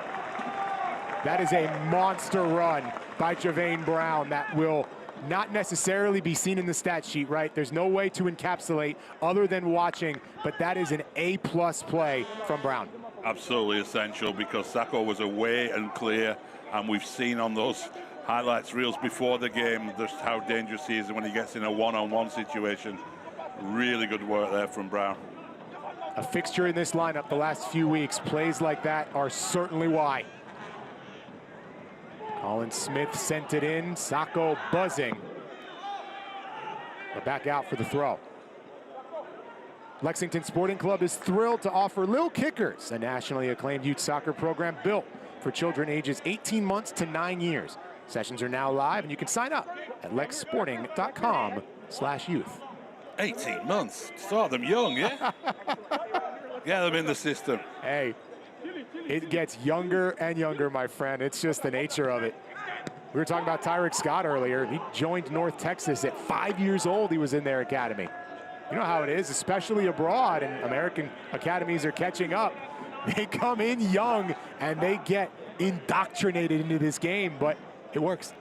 Yeah. No, it's incredible how young they're dealing with players now. Although I have to laugh sometimes when I hear the proud fathers of some of those kids. Like Manchester City will maybe have like 500 6-year-olds in their program. and the dad's down the pub saying, my son signed for Man City this week. Oh, yeah. Kind of off the side of the foot there of Rakowski. But no, it's good to see. Good to see. You know, there's been a big debate about player development and so on in the United States. Good to see programs like that. Good to see opportunities for kids all over the country now to play this game in whatever structure they have nearby them. Of course, you get the mixture, right? You have the international academies here stateside as well. You get a good balance, and it leads to some incredible talent, both domestically and internationally. The product out of Southlake, Texas, stands over the ball in Ferry, as does the man from Dublin, Ireland, Malloy. It will be Malloy, kept it low, and Danny Flores gets the clean rejection for Rising. His 5th straight start. We asked Coach Ka about him, and man, he lit up. A huge smile on his face talking about Danny Flores. It was his defense that'll lead to this counter. Sacco. That big first touch slows the time, but still Rising on the ball.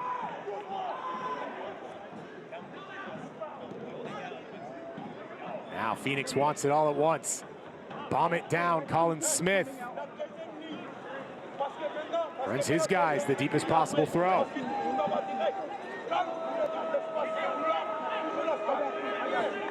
Off 21 minutes in that matchup against Vegas. Now Colin Smith back in the 11 for Rising.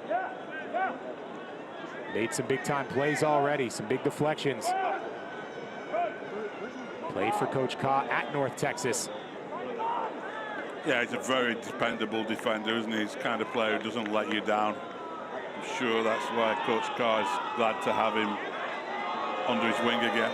Relationship game in every way. Colin will be the one to send it in. Smith's throw in finds its way to the spot and nothing more.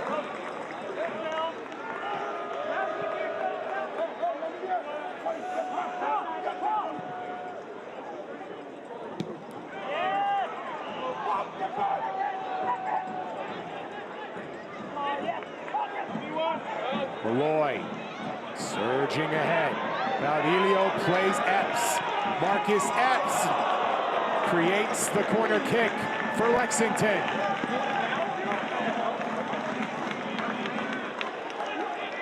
Marcus Epps has been the everything man in this match. Yet another cross leading to danger. He's just constantly available, isn't he? Just constantly in the space. And every ball he's put into the penalty area tonight has been dangerous. They've really had to work Phoenix back line to limit the threat from Marcus Epps. Playing the corner short. And Lex will take their time. Marcus had 4 crosses in that win against Monterey. This is his most active stretch of the season from the boundary. And yet it remains 0 apiece. Hometown fans, why go far when the best stay is right here at home? Embassy Suites, Lexington Green is your go-to spot for a weekend staycation, a night out, hosting meetings and events, or out-of-town friends. Local, loyal, and always game day ready.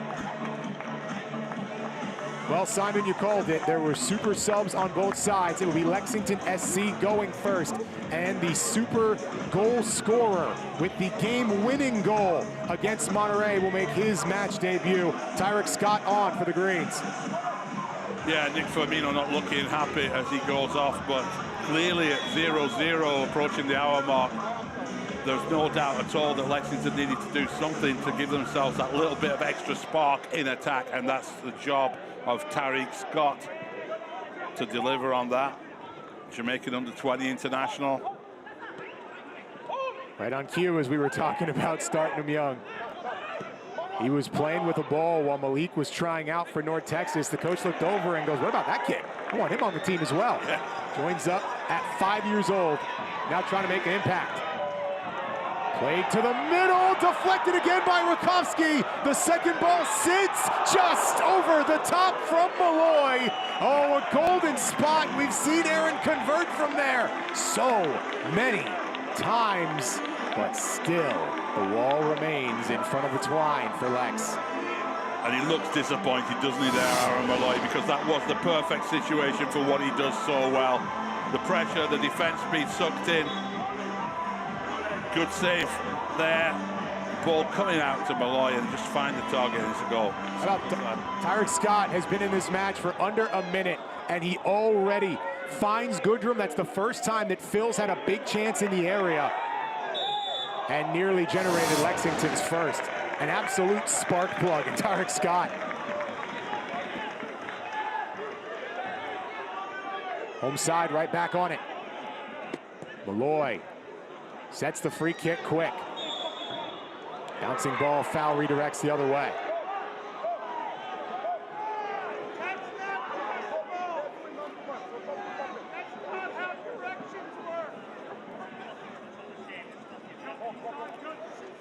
Scott coming in more on the right-hand side, on the right wing role, which allows Rodriguez now to push in a little bit more into a central position. Yeah.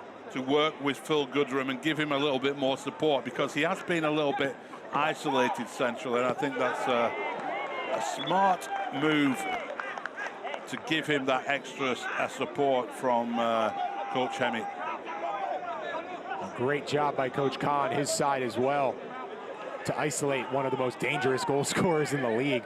August 11th is Kentucky 811 Day. Before any digging project, know what's below and contact Kentucky 811 a few days ahead to have underground utilities marked for free. It's quick, it's easy, it's the law. 811 before you dig. These two teams trying to dig deep, find a little gas themselves. Doesn't quite feel like first to one wins just yet, but an opening tally would go a long way in both directions for Lexington and Phoenix.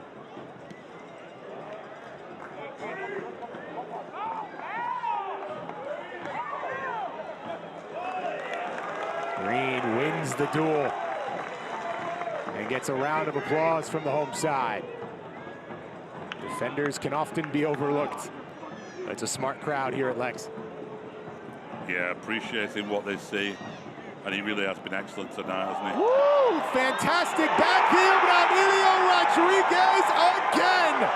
The opening goal against Monterey. The opening goal against Rising. Well, you can't say it isn't deserved. Lexington have been asking all the questions in this game, and they've just been looking for that moment where they could unlock this rock-solid Phoenix defense, and it comes with a little bit of magic. It's a phenomenal back heel to set it up. And Braulio Rodriguez, who was absolutely demanding to be recalled after that loan, he makes the run and he follows it up, and what a pass from Blaine Ferry. Yeah, it's inspired from Ferry, but look how deep Rodriguez was starting that move. He was even deeper than that originally, and he runs through, and then the confident finish. Rakowski getting a hand on it, will perhaps feel he might have done a little bit better to get his body behind it, but take nothing away at all from Rodriguez. That's a fine finish and a deserved league for Lexington. Braulio Rodriguez, as advertised and then some. Coach Hemme came in, he was on loan, they're watching him, and man, we gotta have this guy back. He's been outstanding. Right before he got recalled back here to Lex, he had goals in back-to-back matches for Knox. And they're watching him like, all right, that's enough. Come on back, let's go. And sure enough, his first game back, he gets the goal against San Antonio, and now he's been the spark plug in back-to-back. The opening tally in Lexington's last 2 matches belong to number 27, Braulio Rodriguez. Yeah, and that substitution as well, bringing Scott onto the right, allowing Rodriguez to get more central, giving him a little bit more freedom, and it's worked. It's fascinating, too, because in that match against Monterey, Tyrick came in for Braulio after he had scored. So it was that same position that wound up notching the game-winning goal. This time, it's a shared responsibility. Tyrick comes in, creates space, and Braulio does the rest. But you can't say enough about the pass from Ferry to set it up. Rakowski there on the spot. Assist number 3 for Blaine Ferry. He is the most accurate passer for Lex SC. He is one of the best chance creators that we have in the entire championship. And right there, he didn't try and do too much. He kept it very simple. One little knock on and bang, a goal later. Yeah, it's all about awareness, that, isn't it? Knowing who's the runners are coming, when are they coming, timing it right. And he knew that he needed to do nothing else than just get it quickly back into his path. But great determination there from Rodriguez. I think, you know, he started that move on the halfway line, Alex. Yeah, just about. Right inside the exit to that middle third, and man, he hit the accelerator in a big way.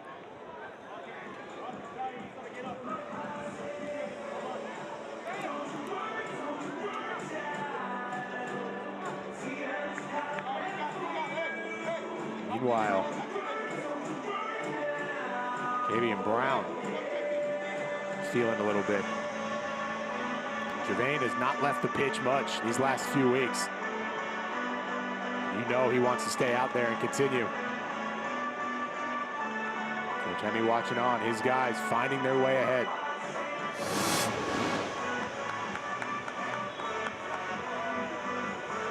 Big collision. Isan never afraid to go after the ball. Just kind of clipped him from behind. But no malicious intent there at all, really. This is just one of those unfortunate knocks that you pick up during a game. Fortunately, Gervain all good. We play on. His guys playing with some confidence now. All right, guys. So you guys know the drill. Just call them off. Phil leaves it off right back to Rodriguez. Braulio playing up. Green, the overlapping run. Here's Epps, the head orchestrator on the day. Marcus breaks towards the end line. That's a strong tackle right to clean it up once again. And now Sacco on the deflection.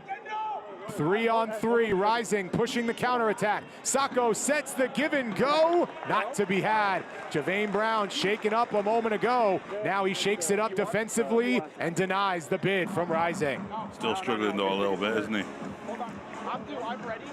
We're hoping to run that off, but not a good sign when a few minutes later he's struggling again like that. He's playing so well tonight. He's had a phenomenal career, has gone through really serious injury, so understands the implications. Adrian Pelayo getting ready to come in. along with Luke Biasi.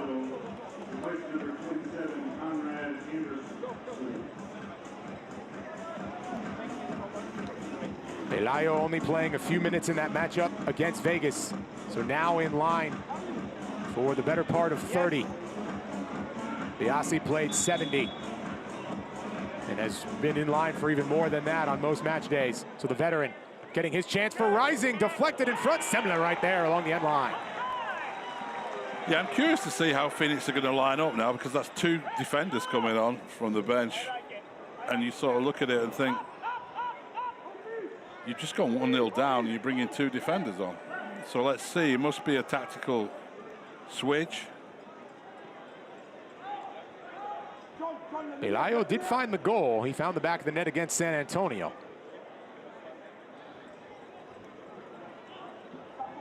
Biasi's played 1,400 minutes on the year for Rising, so some facilitation to be had perhaps there as well in the mind of Coach Ka. One hop, and right back to Semler.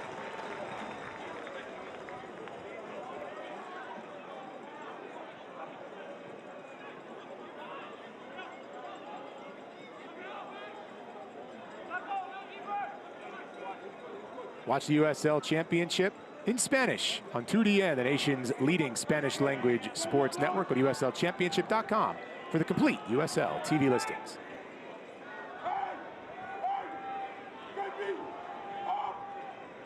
Oliver Semler, a couple of saves in each of the last two matches. Been a bit more active here today, but one of the top savers in the championship has done the job. His guys working towards the clean sheet. Need about 20 minutes more work to get there.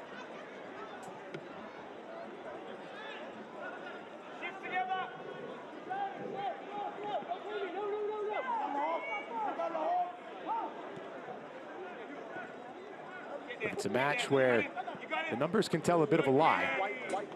Rising didn't have a shot on goal in the first half, but that is not to say that Oliver Semler was not busy and pivotal at big moments in that opening chapter.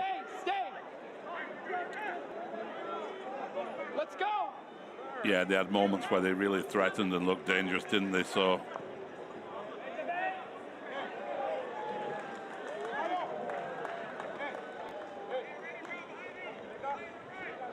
it's a familiar spot, unfortunately, if you're rooting for Rising, to see that first goal conceded. But that familiarity creates experience. They have found the equalizer plenty, particularly in this three-match unbeaten streak. Now Rakowski looks to build from the back. About 20 minutes remaining. The playoff line in sight for both of these two teams. A Lexington side that went out, spent in the offseason, brought in a lot of talent, looking to reach the form that they are capable of and cement what would be their best 8-match stretch in the entirety of their run here in the USL Championship through about a year and 3 quarters. But for Rising in this unbeaten streak, 2 of those 3 have come in comeback fashion. They look for another.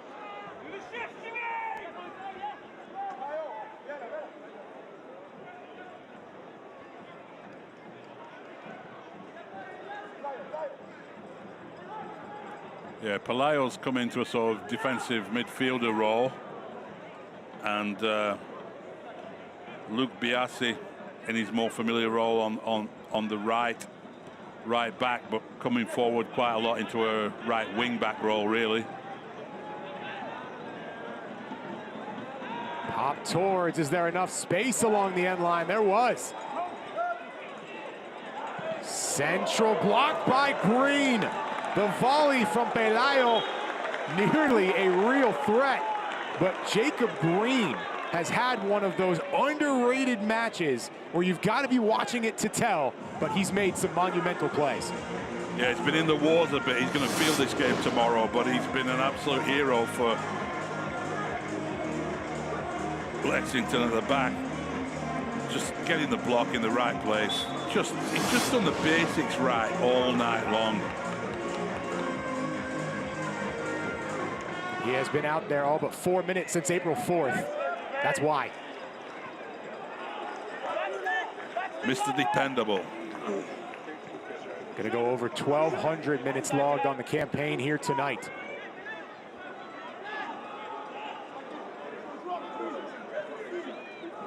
It would be one of the contenders for man of the match, although at the moment that particular honor would probably belong to Aurelio Rodriguez, serving as the differentiator with an unbelievable individual effort, running basically the entire final third to slot it home.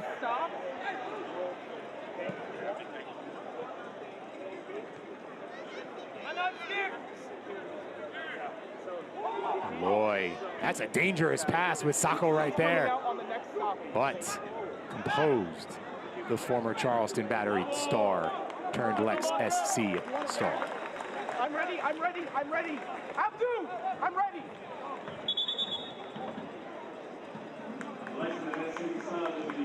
You could hear the I'm ready, I'm ready. And that's a young man who is excited, and understandably so. Cello Tessantre just made his debut in the 71st minute of that match against Monterey. And now the youngster will get his second straight appearance for Lexington, his second straight ever appearance for Lexington. And a round of applause from the home faithful. Tessantre on after being acquired on loan from Sporting KC just July 31st. He's only been in town for about a week. Second appearance to go for the Greens. Yeah, I think his dad's a coach at Sporting Kansas City as well, isn't he? So maybe he's just enjoying a little bit of freedom away from home, as it were. See if he can express himself on the field here. Well, a good opportunity for young players when they get these loan chances to come in and really shine and show their mother club what they're worth. About 50 appearances for KC2. Did get the chance to work with his dad the 1 year. Happened to line up in position, which is really cool and always an amazing story. But youngsters traveled a lot. Obviously, coach's son means you're probably going to be traveling a lot. He's given a lot of praise to host families that have really helped him out. Kind of an underrated part of the prep process. The people who very much become your family, even beyond the team. Unfortunately, for Cello, he's been around some great ones.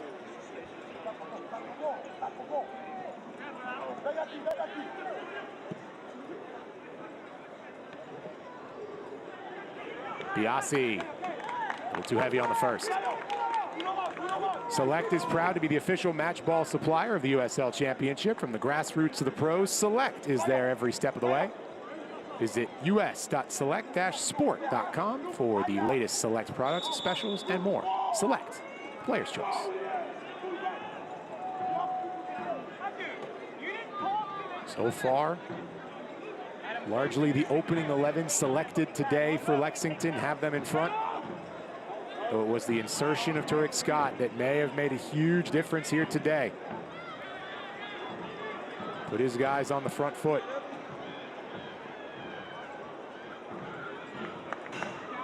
I guess it can't be that much of a surprise. On the MLS Next side, he's got the fastest goal for FC Dallas. Scored a minute 15 into that match. So he got the first run about 30 seconds in. Maybe that's just very on brand for Turek Scott. Speaking of on brand, it's Malloy directing traffic along with the young Tessantre.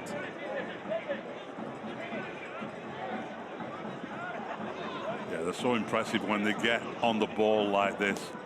Just keep moving it around. At this stage in the game, 1-0 up.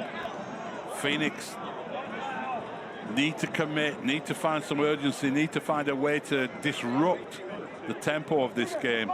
But Lexington well and truly in charge of it at the moment. Second match for Tessantre came in about the same time he did last one, so he'll double his USLC minutes here in this match. Sails way high to force the throw as Green gets reset. Two is coming out, two is coming out. You want me to go up with the subboard? You want me to go up with the subboard? Aaron Malloy has worked hard today, as has Jacob Green. And so as he pops up, he will step aside, the everywhere man. A well-earned reprieve for Jacob Green as Joe Hafferty comes in. Didn't play in that matchup against Monterey, so first time in the last couple that Lexington has seen Joe Hafferty take the pitch. Yeah, in an ideal world, you don't want to be spending the last 15 minutes or so of this game without Green, who's been such a rock-solid presence in the back line for them tonight and throughout this season. But that's what players like Hafferty are there for, yeah? Come on and do the job now, see you through. But maybe gives Phoenix something to probe and to see if they could expose maybe some little nerves there. Something a little bit different. What a luxury for Lexington. Go to the bench and get a guy who's now in his 14th match played for you, has started 6 of them. Will go at about 700 minutes on the campaign following this one. A veteran presence. Especially when you have the luxury of being a goal up. That's the exact type of player who can help cement that lead.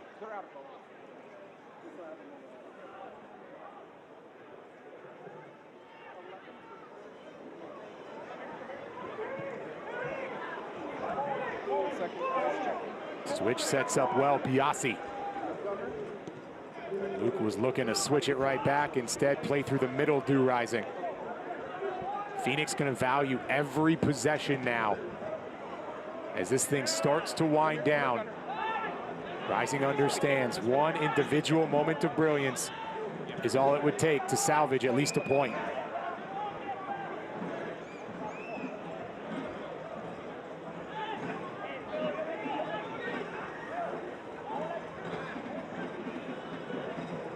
Sacco. Isan Sacco doesn't need much of an angle, but that time he had none. And a good job to ensure there was nothing to be had from Semble.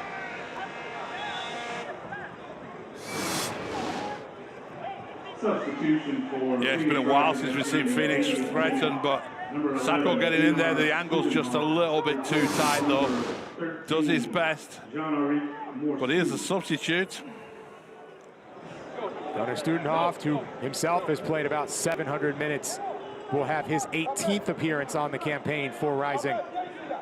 A starter in 3 of the last 5, so much like as we talk about Joe Hafferty, a veteran to bring in the late stages for Lexington SC.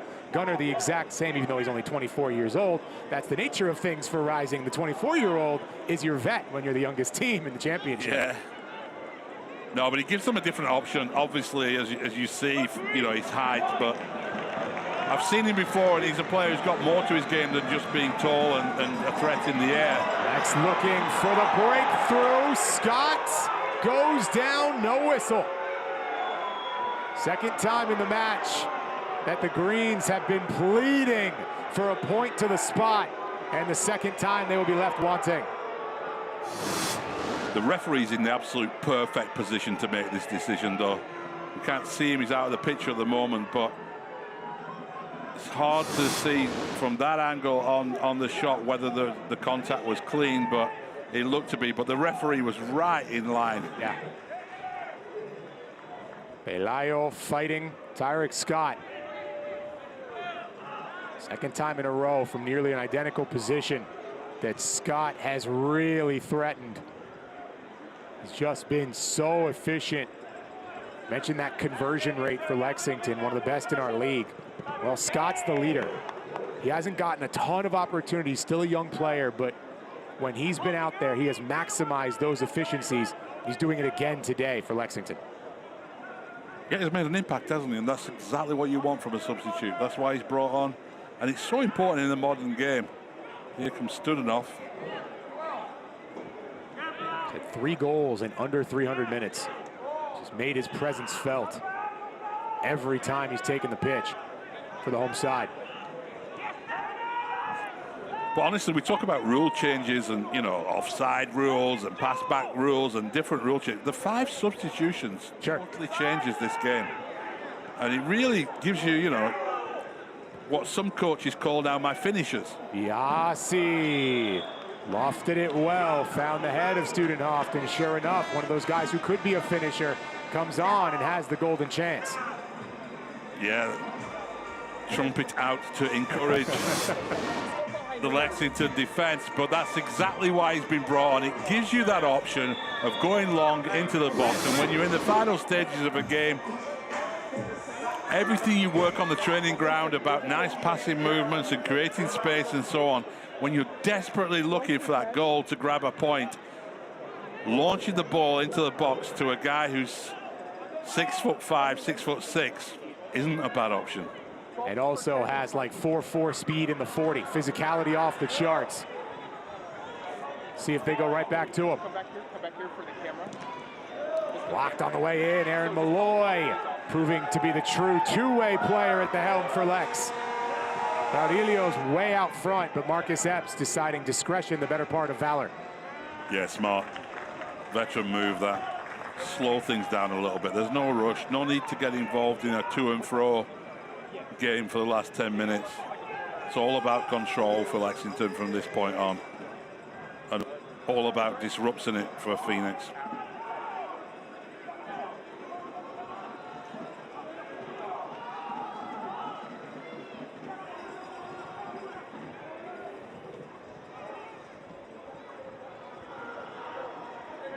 Plenty of midfield play, which served Lex just fine.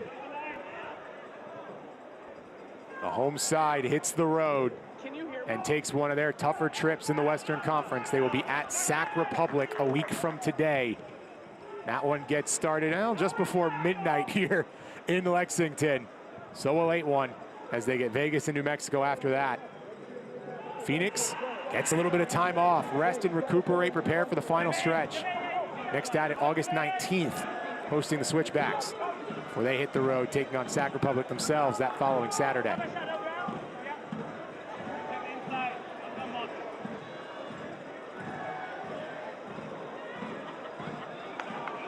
Strong tackle from Cello.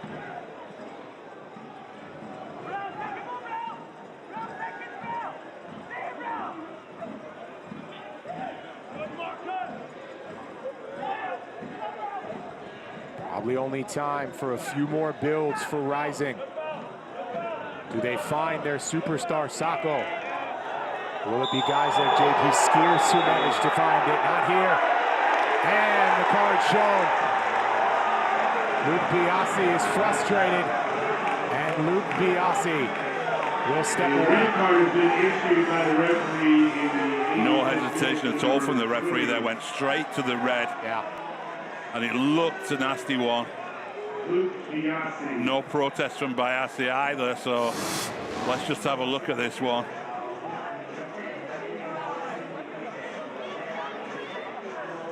Biasi losing possession, going down, and then yeah, getting tangled up there. I think he might have got away with that first one, where his legs just up in the air, but the second one there was some kicking movement in there. Frustration coming out.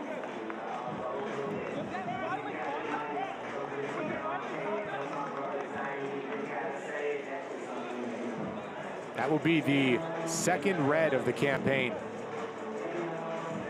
for Luke Biasi. Just that second thrust upward. Yeah. That will see a Phoenix team already down, now searching for an equalizer with 10.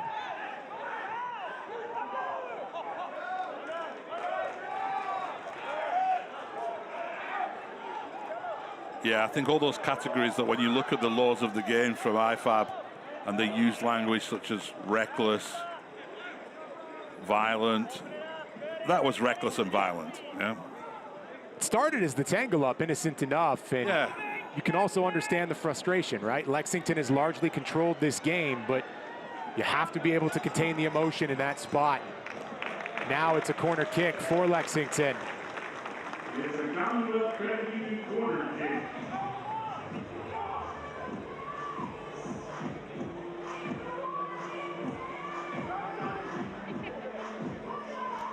The Greens will be in no hurry. All the time in the world to take this corner. Yeah, I think the referee's actually noticing that. I just say to Marcus Epps, you could actually just step out a little bit more here, Marcus. I mean, that has been a long time to get over and take that corner. Yeah. Home team initiative, and they'll wind up sending Aaron Malloy over for this Commonwealth Credit Union corner kick.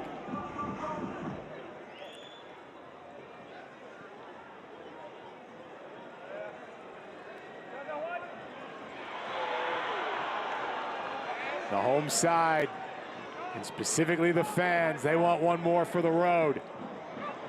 Lofted into the area, found the head of Tessantrets. Oh, what a capstone it would have been in his second ever appearance. Just mistimed it completely, didn't he, really? Unfortunate. It was a difficult position to get a header on target from there, but mistimed it. Teaching moment for the young one. And that's why you're out there, right? You want that moment now so that when your team leans on you down the stretch in this playoff run that Lexington is more than capable of making. You've had that moment happen. Now the threat on the other end quickly sent away. And down goes Gomez. So a free kick entrance to the final third here for Rising. Yeah, Charlie Dennis, who's come on, they'll be hoping that his left foot is a magic one for them tonight, because header clear, just going down. But again, the referee in excellent position. He was like 3 yards away from that incident. Right.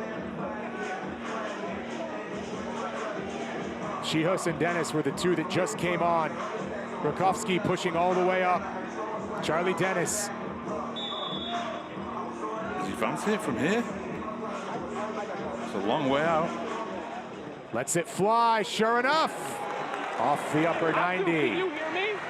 Charlie Dennis does have a goal on the campaign, scored it against Miami FC.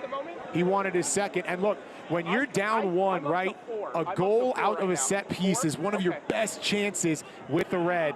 It's hard to blame Charlie for taking that try. No, absolutely, and he's capable of putting that shot on target and scoring.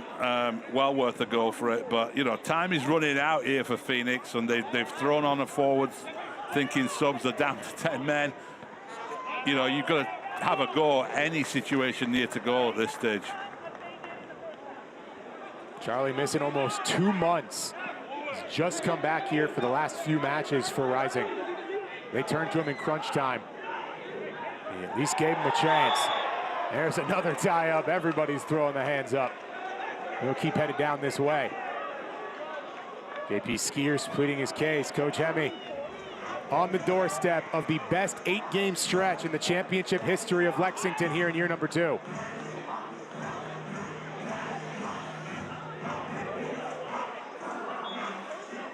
Ladies and gentlemen, the court officials indicated 5 minutes of added time.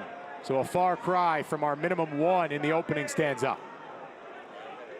And I bet at least 30 seconds of that will have been added for the time wasting going for that corner. Sure. Because that is one of the most stupid things about time wasting, really, is that when the referee notices it, you give it right back. Yeah.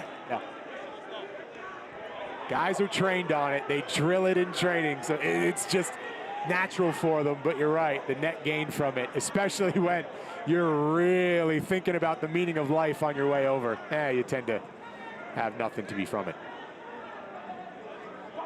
Epps here, though. Plenty of time along the wing.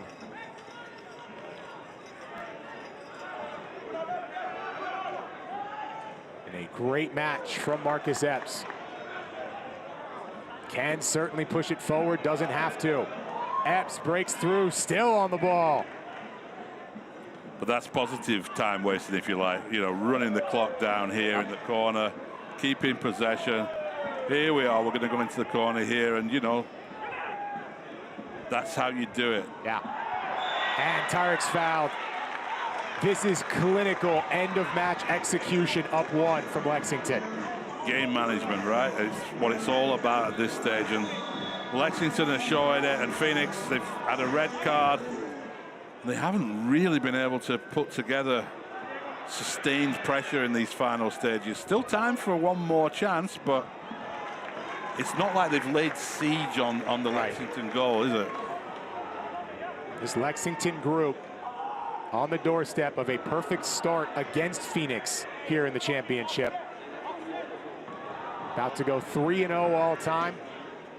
What might be a massive match at the end of the year. This will be the final regular season contest for each of these two teams.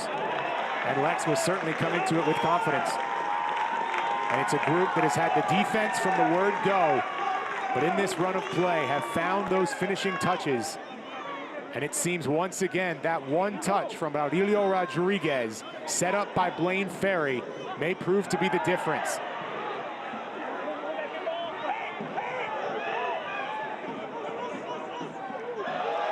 That's disgusting from Aaron Malloy. And right back on the free kick. This is also one of the best passing teams in our league. They are perfectly positioned in a roster and construction standpoint to do this. They're like a football team with a great running back. You give them a lead with 4 minutes to go, they're gonna turn and hand it off to their guy and murder the remainder of the clock. Lex is doing exactly that. Yeah, nearly 3 minutes of the 5 gone already. And I would say 80% of it has been down in this corner of the field, hasn't it? Tyrek Scott. No, referee not tricked. He's been a smart ref. He's real. Every time there's those little things where the players think they can get away with one, he's spotted it. I think he's been excellent, the referee, tonight. Abdul Njai doing a phenomenal job leading our crew here this evening.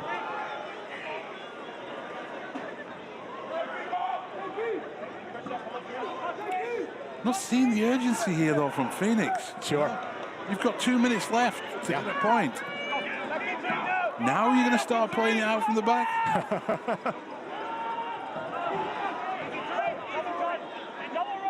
It feels like almost uncharted territory as of late. They've just seen that goal, that comeback. When they've conceded early, there's another golden chance, but Semble was right there. Sure enough, Phoenix almost lulls Lexington into a false sense of security, but Oliver Semble not to be fooled, and that may be the closing sentence.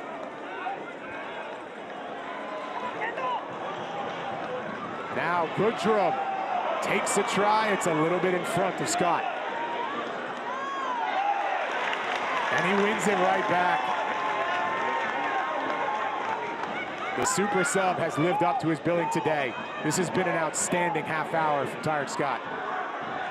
Yeah, he's made the impact. He's done exactly what his coach wanted him to do.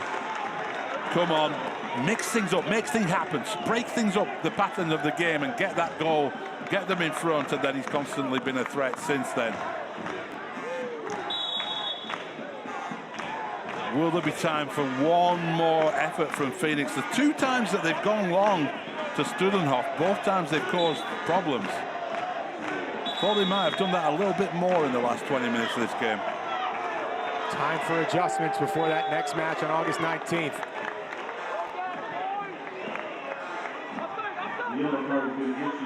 Malloy takes the yellow for time wasting. It'll be his 4th.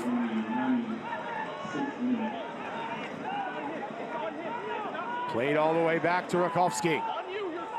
That extra time wasting seen by the ref and affording Phoenix this one final build for Rising. The playoff line in sight. Can Phoenix salvage a point? Deflected out wide. The Greens have found their gallop. Lexington SC is playing their best soccer since coming to the championship. Yeah, and that's a fully deserved victory for Lexington. They controlled most of that game. They've limited Phoenix chances at the back, and then they took their chance when it came along. But in between, a lot of really excellent, attractive possession football, most of it dictated by that man there, Aaron Malloy. Aaron Malloy was on the ball so consistently here today. The guy who's played every single minute. He does it again. Lexington up 1-0, cementing themselves further above that playoff line. They get a big one here at home. See that flag? That's a sign of someone who knows their stuff and didn't guess. It tells you who takes their work seriously, who did right by checking what's below first. Real pros know rain, roots, and time can nudge lines enough to turn a small job into a big problem. Every job starts with a plan that keeps you on track. So if you're gonna dig, do it like a pro. Contact 811 first. It takes dozens of muscles to pinch your fingertips, countless neurons firing right on cue. But when a car accident left Allison paralyzed, it took a rare procedure by a UK healthcare expert to restore those lost motor skills so she could care for herself again, and for others too. It may look like an ordinary bracelet, but Allison knows ordinary is extraordinary. UK Healthcare, the power of advanced medicine.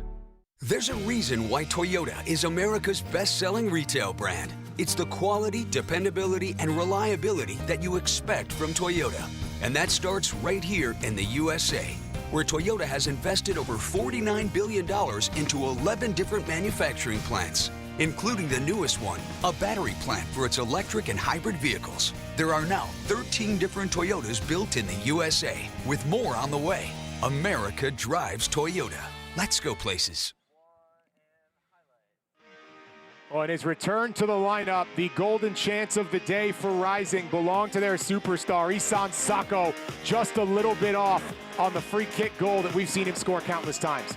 Yeah, so close to what would have been a wonder goal. He had an influence on this game, but not the ultimate one. Meanwhile, that free kick sees no movement. Here's a ton of movement from Aurelio Rodriguez and a wonder pass from Ferry. Great confident finish, super pass from Ferry, and Rodriguez really made that thing happen, starting the move back on the halfway line. An absolutely stifling effort all match long from Lexington SC. They force Rising to 0 shots on goal, and that frustration boils over for Luke Biasi on the red. Yeah, tough to take for Biasi, but the legs were flying in the face there, and there wasn't enough done to protect his opponent. And just like that, Lex catapults themselves into the upper echelon of the Western Conference. Still so much to be decided, of course, but this was a potential playoff catalyst, and Lexington finds it. A stalwart defensive effort, a clean sheet with 0 shots right at Semle, and they combine it with the offense as well from Aurelio Rodriguez. Plenty of chances early, some frustration for Lexington SC. They never let it get to them. Hit the Cam Ward, it's the offense that comes right behind it. They quarterback their way to a 1-0 win. For Simon to my right, Brady and our entire crew doing an amazing job here in the studio. I'm Corey, we'll see you next time. Lexington SC is playing their best soccer at the right time. This copyrighted telecast of the United Soccer League cannot be retransmitted, rebroadcast, or reproduced without the express written consent of the United Soccer League.